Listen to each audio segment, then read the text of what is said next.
Joining me now is retired FBI agent Michael Harrigan. He is also the former chief of the Violent Criminal Apprehension Program at the National Center for the Analysis of Violent Crime. Michael, thank you so much for your time here.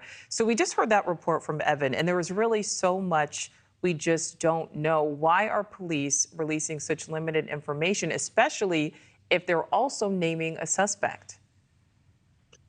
Well, a lot of times in these kind of cases, the priority right now is to catch him and prevent further harm to the community. That's what the police are solely focused on right now. So they're putting together their case. They're collecting the forensics. They're doing due diligence investigation. They've included the Marshals in this, which is a great thing to do. The Marshals are some of the best at tracking down people across the country that flee to avoid prosecution.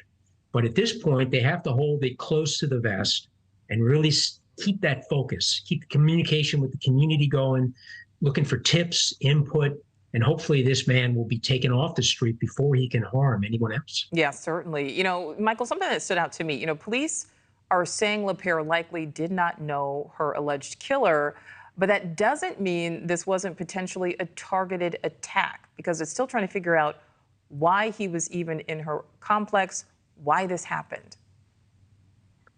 No, that's correct. Every offender who does these type of crimes has a reason for doing it in their mind, however twisted that is to most of us. There is something that drives or attracts that killer to that victim. It could be truly random, but she was in a secured building. So the question is, how did he get in there? Did he follow her in?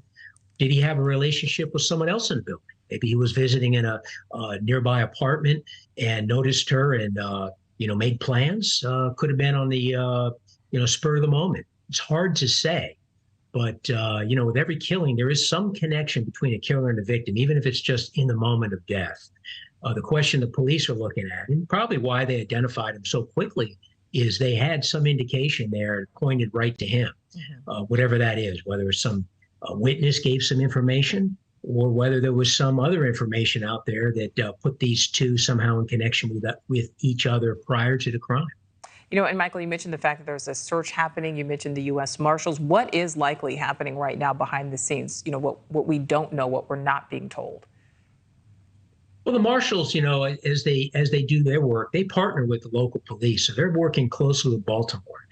And what they're doing is all type of electronic measures to try to track him, talking to associates, friends, tips from the public, running that down. That can be in these kind of cases, especially when you have such intense media attention.